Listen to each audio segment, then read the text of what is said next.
FEG-1 Block 4 Session number 4. Topics to be covered are conversation, where describing the people, expressing agreement and disagreement, asking for invitation, then invitation, how to invite. These are the topics we are going to discuss now. Now, first of all, describing people. Different kind of people are there. You just see on the screen, you'll find that different kind of people are there, and when you have to describe different kind of people, what all points you have to keep in your mind.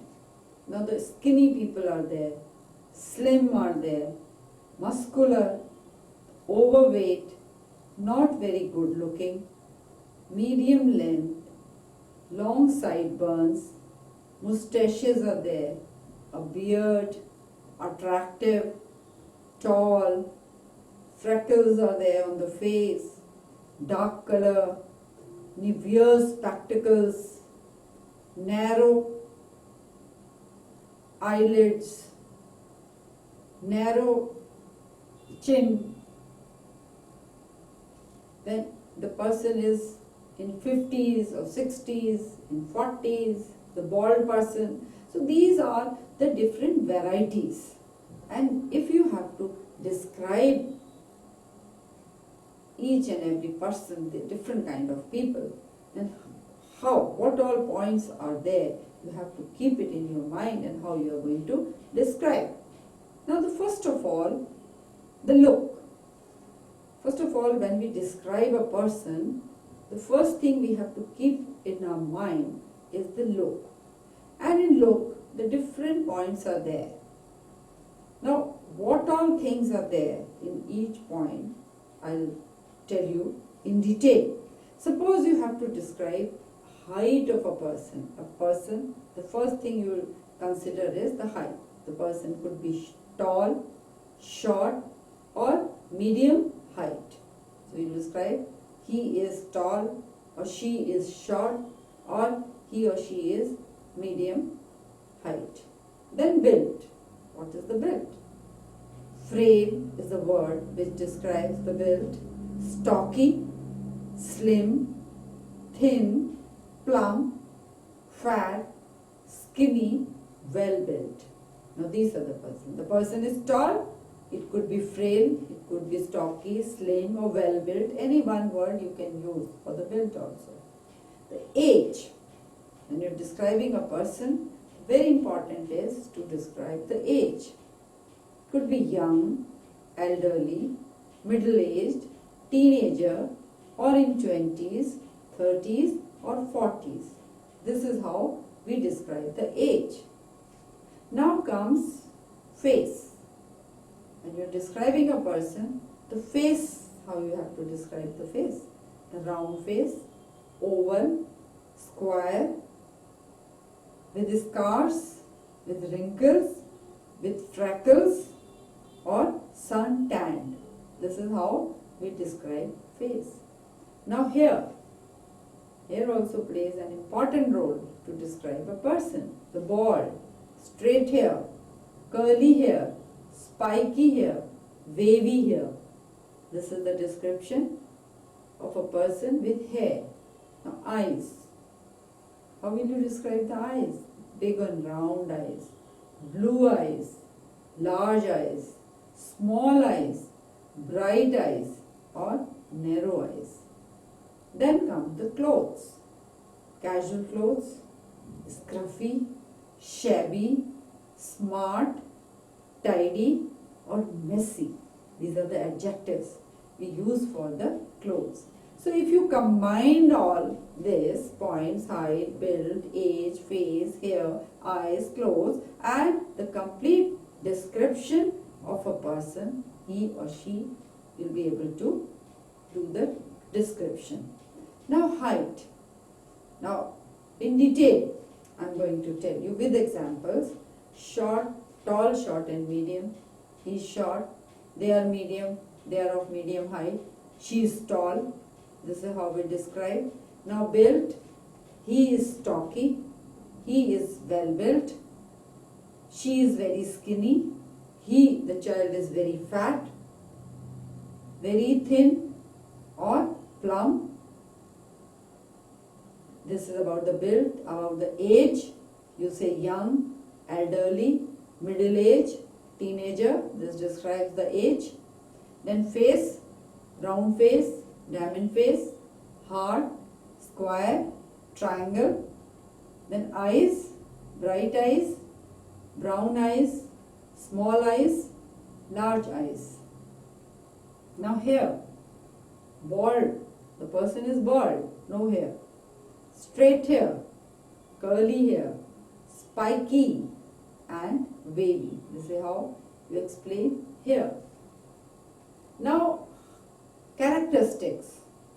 The description we are talking about. Then in description comes characteristics also.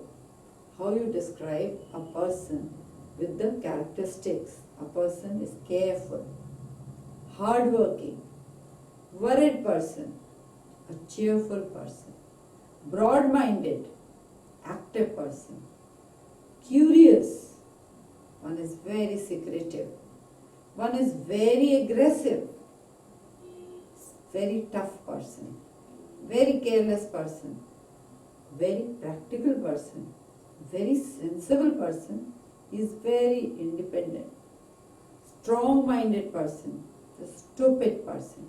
So these are the characteristics which describes a person. So this is all about how you will describe. If you know the characteristics, if you know about the person's height, face, eyes and all the general physical characters, then it's easy to describe a person. Now we'll have some examples how in a conversation you are describing. Now Shannon, you are welcome. I hope you find her. Shannon, she is a tall woman with dark brown hair and light brown eyes. The description is given. You have to find a person, and the person, the woman is tall with dark brown hair and light brown eyes. Tracy, do you know what she is wearing? Shannon, yes. She is wearing a white dress shirt and black blazer and skirt. Thank you so much. Shannon has given the description of Tracy. That this kind of lady is there, you have to find. So when the description is there, it is easy to find. About the clothes, about the physical features, everything is there, then it becomes easier to find. So this is how we describe the people. Now, another topic of conversation is expressing agreement and disagreement. We will take one example of conversation.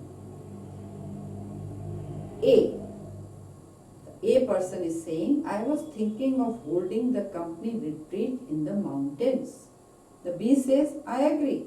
I think that would be perfect. This is agreement. A, I was thinking it could take place sometime in January. Then the B says, that might be a little too cold for some people. A says, yes, you are right. B, what about April? April has good weather and it isn't too cold or too hot.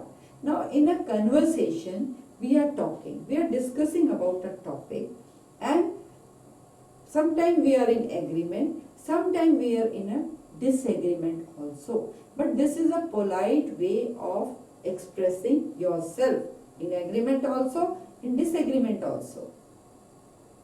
Another example, A, yes, that would work out better. B, you know, maybe we could take a survey to see how that works for everyone. A, good idea. We'll have to get right on it. B, fine, well, I'll get right on it now. So, yes, no, maybe. This is how you work in any conversation or any decision you have to take, then first you discuss how much agreement is there, how much disagreement is there. Then you will take the opinion of the people, how many yes, how many may, how many maybes are there, and then you take the final decision, keeping in mind the agreements. That's how many people agree for that. So this is a better way of working in agreement. Now again, another example of conversation is invitation. When we have to invite, how we do this kind of conversation. See the example. A. I don't know if you remember my friend J, but I would like to bring him with me. B. Jake would be welcome. If you think of anyone else, feel free to bring them along also. A. What would you like me to bring? B. Everything is taken care of. But if you and Jake want to bring something to drink, that would be appreciated. Now, look, we are talking that what would you like to bring? We say everything is taken care of, we have made arrangement for everything. But the person who is asking for something should not get disappointed, discouraged. They said everything is taken care of, but if you feel you can bring something to drink, that would be appreciated. So this is a better way of talking. Now accepting invitations. Now how we accept the invitations, that conversation. See the example. Linda, Anna, are you doing anything tonight? Anna, no really, why? Linda, I am going to a movie tonight. I wonder if you want to come with me. Now this is inviting you. Anna, what kind of movie is it? Linda, it's an action movie. Anna, no thanks, I'm not really into action movie. Linda, what about having dinner? My mother is going to go to Jakarta with my father tonight. I cannot go. Oh sure, where? So this is accepting the invitation. Now refusing the invitation. A. Hey, what's good with you? B. Not a lot. What about you? I'm throwing a party on Friday. B. That sounds like fun. A. Do you think you can come? B. I'm sorry, I'm already doing something this Friday. A. What are you going to be doing? My family and I are going to dinner. Now you are refusing the invitation, saying that you have some other prior engagement. So you express your inability to attend that. This is how refusing the invitation. A. I was hoping you would come. B. I'll definitely try to make it the next time. A. I would better see you there. B. Alright, I'll see you next time. How politely you are refusing the invitation. This time you have shown your inability to accept the invitation because you have prior engagement. But next time you say, maybe next time you'll be able to accept the invitation. So refusing the invitation should also be done in a polite way. This is how the conversation takes place. Now I'll give you few more examples. A. Hi Joe, is everything going okay with you? B. Things are great. Mary, I'm having a party on Friday night and was wondering if you would be available. A. I would love to come to your party. B. I'm glad you are free. Do you know how to get to my house? A. If you would email me your address, that would help me. Then B. Sure, no problem. Can you think of anyone else I can invite to the party? A. My friend Jake is in town and I would like if I could bring him. B. Sure, bring Jake along. More the merrier. A. Can I bring anything? If there is something special that you and Jake would like to drink, bring that along. Now, this is how the party is organized and invitation is given, invitation is accepted, and this is how you make your party or your function a merrier one. Now, a person is coming to your place, you have invited somebody, and the person wants to know the direction, how to ask for the direction and how to give the direction. That is also a very important part of conversation. So let's see one example. Krishna, can you tell me where the post office is? Kapil, please go up this street and take the third turn to the right. Up the street and take the third turn to the right. Is it far from here? Kapil, no, not very far. It's about 10 minutes walk. Krishna, did you say the third turn to the left? Again, you are trying to confirm it so that you should not be wrong. Kapil, no, the third turn to the right, not the left. Thank you. So, please, when you are asking for a direction, if you have any doubt, just ensure that you take the right direction. Instead of right, if you take left, it will be a disaster. Totally wrong. So ask for the direction and give the correct direction to the person who is asking. Now how to ask direction? Again, another example I will give you. Bob, excuse me, I am afraid I can't find a bank. Do you know where one is? Frank, well, there are a few banks near here. Do you have a particular bank in mind? Bob, I am afraid I don't.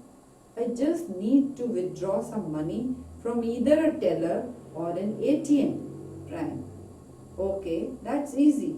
Bob, I am going by car. Frank, well, in that case, go straight ahead on the street until the third traffic light. Take a left there and continue on until you come to a stop sign. Bob, do you know what the name of the street is? Frank, yes. I think it's Jenny's Lane. Now when you come to the stop sign, take the street on the left. You will be on the 8th Avenue. Bob, okay. I go straight ahead on this street to the third traffic light, that is Jennings Lane. Bob, let me repeat that. I go about 100 yards, past a supermarket to the traffic light. I take a left and continue for another 200 yards. The bank is on the right. Frank, yes, that's it. Bob, okay. Can I repeat this to see if I have understood everything? Frank, certainly. Bob again, look, he is repeating to ensure that he has taken the right direction. Go straight ahead until the third traffic light. Take a left, continue on the stop sign, turn onto the left onto 8th Avenue.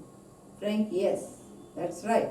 Bob, then I continue on to the stop sign and take a right on 8th Avenue. Frank, no, take a left at the stop sign onto the 8th Avenue. Bob, oh thanks. What's next? Frank, well, continue on 8th Avenue for about 100 yards, past a supermarket until you come to another traffic light. Take a left and continue on for another 200 yards. You will see the bank on the right. This is all about today's session. Thank you.